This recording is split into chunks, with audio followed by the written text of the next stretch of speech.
ടൈംബെക്സിൻ്റെ pixel പോയിൻറ്റിനെ കുറിച്ചുള്ള കുറച്ച് കാര്യങ്ങളാണ് ഞാൻ പറയാൻ പോകുന്നത്. അപ്പോൾ പിക്സൽ പോയിൻ്റ് എന്ന് പറയുന്നത് ഇതിനകത്ത് ഇപ്പോൾ പരസ്യം വരുന്നില്ല, അങ്ങനെയുള്ള കാര്യങ്ങളൊക്കെ ഒരുപാട് വരുന്നുണ്ട്. അപ്പോൾ നിങ്ങൾ ശ്രദ്ധിക്കേണ്ട കുറച്ച് കാര്യങ്ങളുണ്ട്. ഇപ്പോൾ പിക്സൽ പോയിൻറ്റ് നിങ്ങൾ ജസ്റ്റ് ഓപ്പൺ ആക്കിയ ശേഷം നിങ്ങൾ ഏതെങ്കിലും വീഡിയോ ജസ്റ്റ് പ്ലേ ചെയ്ത് നോക്കുക. പ്ലേ ചെയ്ത് നോക്കിയിട്ട് ആദ്യത്തെ 20 സെക്കൻഡിനുള്ളിൽ പരസ്യം വരുന്നില്ലെങ്കിൽ പിന്നെ ആ വീഡിയോ കാണേണ്ട കാര്യമില്ല. അതുപോലെ പിന്നെ നെക്സ്റ്റ് വീഡിയോ നിങ്ങൾ ജസ്റ്റ് പ്ലേ ചെയ്ത് നോക്കുക. നെക്സ്റ്റ് വീഡിയോയിലും ഇതുപോലെ തന്നെ 20 സെക്കൻഡിനുള്ളിൽ അഡ്വർടൈസ്മെൻറ്റ് വരുന്നില്ലെങ്കിൽ ഒരു വീഡിയോ കൂടെ നിങ്ങൾ ജസ്റ്റ് പ്ലേ ചെയ്ത് നോക്കുക. അതിനകത്തും വരുന്നില്ലെങ്കിൽ പിന്നെ നിങ്ങൾക്ക് കുറച്ച് ടൈം കഴിഞ്ഞിട്ട് നിങ്ങൾ നോക്കിയാൽ മതി. കാരണം അപ്പോൾ അഡ്വർടൈസ്മെൻറ്റ് കാണത്തില്ല, അതായിരിക്കും അത് വരാത്തത്. അതിനുശേഷം നിങ്ങൾ വീണ്ടും കുറച്ച് ടൈം കഴിഞ്ഞ് നോക്കുമ്പോൾ ചിലപ്പോൾ അഡ്വർടൈസ്മെൻറ്റ് വരുന്നതായിരിക്കും. അപ്പോൾ നമുക്ക് 20 സെക്കൻഡ് നോക്കിയാൽ മതി. 20 സെക്കൻഡ് നോക്കുവാണെങ്കിൽ നമുക്ക് അറിയാം. പിന്നെ നിങ്ങൾ വേറെ കാര്യം ശ്രദ്ധിക്കേണ്ടതെന്ന് പറഞ്ഞു കഴിഞ്ഞാൽ നിങ്ങൾ എപ്പോഴും വ്യൂസ് കൂടിയ വീഡിയോ കാണാൻ ശ്രമിക്കുക. വ്യൂസ് കൂടിയ വീഡിയോയ്ക്ക് നമുക്ക് അഡ്വർടൈസ്മെൻറ്റ് വരുന്നതായിരിക്കും. ഇപ്പോൾ ഞാൻ ജസ്റ്റ് ഓപ്പൺ ആക്കി ആദ്യത്തെ വീഡിയോ എടുത്ത് ആദ്യത്തെ വീഡിയോയ്ക്കകത്ത് ഇതിനകത്ത് അഡ്വർടൈസ്മെൻറ്റ് ഇല്ലായിരുന്നു. അപ്പോൾ നമ്മൾ ജസ്റ്റ് 20 സെക്കൻഡ് മാത്രം നോക്കിയാൽ മതി. അതിനകത്ത് അഡ്വർടൈസ്മെൻറ്റ് ഉണ്ടെങ്കിൽ അഡ്വർടൈസ്മെൻറ്റ് നമുക്ക് കിട്ടുന്നതായിരിക്കും ആ റേറ്റ്. അഡ്വർടൈസ്മെൻറ്റ് ഉണ്ടെങ്കിൽ നിങ്ങൾ ആ വീഡിയോ ഫുള്ള് കാണാൻ നേരത്ത് ഒരു അഡ്വർടൈസ്മെൻറ്റ് ആണെങ്കിൽ 1.60 വെച്ച് കിട്ടുന്നതായിരിക്കും.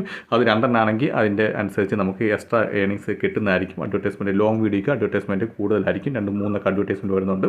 അപ്പോൾ നമ്മൾ 20 സെക്കൻഡ് കഴിഞ്ഞപ്പം അതിനകത്ത് നമുക്ക് അഡ്വർടൈസ്മെൻറ്റ് വന്നില്ല. അപ്പോൾ നമ്മൾ വീണ്ടും താഴോട്ട് സ്ക്രോൾ ഡൗൺ ചെയ്ത ശേഷം നെക്സ്റ്റ്, അതായത് നല്ല അത്യാവശ്യം വ്യൂസ് ഉള്ള ഏതെങ്കിലും ഒരു വീഡിയോ ജസ്റ്റ് പ്ലേ ചെയ്ത് നോക്കാം.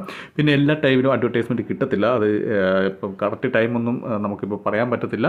നമ്മൾ ലക്കുണ്ടെങ്കിൽ കിട്ടുന്നതായിരിക്കും. അപ്പോൾ നിങ്ങൾ ജസ്റ്റ് ഇടയ്ക്കിടയ്ക്ക് ഒന്ന് കയറി നോക്കുക. ഇടയ്ക്ക് കയറി നോക്കിയിട്ട് 2-3 വീഡിയോ പ്ലേ ചെയ്ത് നോക്കുക. 2-3 വീഡിയോ പ്ലേ ചെയ്യുമ്പം അഡ്വർടൈസ്മെൻറ്റ് വരുന്നില്ലെങ്കിൽ പിന്നെ നിങ്ങൾ അപ്പം ചെയ്യേണ്ട, പിന്നെ കുറച്ച് കഴിഞ്ഞ ശേഷം ചെയ്താൽ മതി. അപ്പോൾ ഞാൻ രണ്ടാമത്തെ വീഡിയോ പ്ലേ ചെയ്തുകൊണ്ട് അഡ്വർടൈസ്മെൻറ്റ് ഇവിടെ അഡ്വർടൈസ്മെൻറ്റ് വന്ന് നിങ്ങൾക്ക് കാണാൻ സാധിക്കുന്നതാണ്. അപ്പോൾ ഞാൻ രണ്ടാമത്തെ വീഡിയോ പ്ലേ ചെയ്ത് സ്റ്റാർട്ടിങ്ങിൽ തന്നെ അഡ്വർടൈസ്മെൻറ്റ് വന്ന് അതേ പറഞ്ഞ് 20 കണ്ടോ, അതിൻ്റെ പോയിൻറ്റ് 1.60 നമുക്ക് ക്രെഡിറ്റ് ആയി. ആ വീഡിയോ തീർന്ന് 1.60 ക്രെഡിറ്റ് ആയി.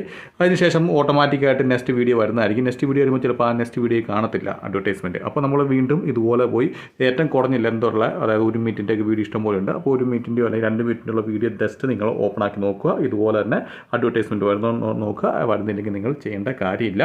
അപ്പോൾ ഇതുപോലെ തന്നെ സിമ്പിളായിട്ട് ചെയ്യാം. പിന്നെ പ്രൊമോ കോഡ് തിങ്കൾ, ബുധൻ, വെള്ളി വരുന്നതായിരിക്കും. അപ്പോൾ അതിനെക്കുറിച്ച് ഞാൻ വീഡിയോ ഇടുന്നതായിരിക്കും. ഇപ്പോൾ ഞാൻ രണ്ടാമത്തെ വീഡിയോ പ്ലേ ചെയ്തപ്പം അതിനകത്തും അഡ്വർടൈസ്മെൻറ്റ് വരുന്നു. ഈ അഡ്വർടൈസ്മെൻറ്റ് വരുന്നതിൻ്റെ എല്ലാം നമുക്ക് പൈസ കിട്ടുന്നതായിരിക്കും. അപ്പോൾ നിങ്ങളിത് പ്രത്യേകം ശ്രദ്ധിക്കുക. 10-20 സെക്കൻഡ് നോക്കിയിട്ട് അഡ്വർടൈസ്മെൻറ്റ് ഇല്ലെങ്കിൽ അത് കാണേണ്ട കാര്യമില്ല. അതുപോലെ തന്നെ ഇപ്പം നിങ്ങൾ ഇതിനകത്ത് ഇപ്പോൾ പിക്സൽ പോയിൻറ്റിനകത്ത് തന്നെ ഒരുപാട് വേറെയും കുറേ ഇതുപോലെ വീഡിയോ കാണാനുള്ള ഓപ്ഷൻസ് ഉണ്ട്. എല്ലാത്തിനകത്ത് നിങ്ങൾക്ക് ടൈംബെക്സിൻ്റെ സൈനപ്പ് പോയിൻറ്റ് കൊടുത്താൽ മതി. അതുപോലെ തന്നെ നിങ്ങൾക്ക് ഡെയിലി 1 പോയിൻറ്റ് വെച്ച് കിട്ടുന്നതായിരിക്കും. നിങ്ങൾക്ക് റെഡീം എന്നുള്ള ഓപ്ഷൻ ഉണ്ട്. അത് ക്ലിക്ക് ചെയ്യുമ്പോൾ ഡെയിലി നിങ്ങൾക്ക് 1 പോയിൻറ്റ് വെച്ച് കിട്ടുന്നതായിരിക്കും. അപ്പോൾ വീഡിയോ ഇഷ്ടപ്പെടുന്നു വിചാരിക്കുന്നു. വീഡിയോ ഇഷ്ടപ്പെടുന്ന തീർച്ചയായും ലൈക്ക് ചെയ്യുക, സബ്സ്ക്രൈബ് ചെയ്യുക, ഷെയർ ചെയ്യുക. പിന്നെ എന്തെങ്കിലും ഡൗട്ട് ഉണ്ടെങ്കിൽ കമൻറ്റ് ബോക്സിൽ രേഖപ്പെടുത്താമെന്നാണ്. ഞാൻ തീർച്ചയായും അതിന് റിപ്ലൈ തരുന്നതായിരിക്കും. അതുപോലെ തന്നെ ടെലിഗ്രാമിൽ ഒരു ഗ്രൂപ്പ് ഞാൻ തുടങ്ങിയിട്ടുണ്ട്. ആർക്കെങ്കിലും ജോയിൻ ചെയ്യണമെങ്കിൽ അതിൻ്റെ ലിങ്ക് ഞാൻ താഴെ ഡിസ്ക്രിപ്ഷൻ ബോക്സിൽ ആഡ് ചെയ്യുന്നതായിരിക്കും.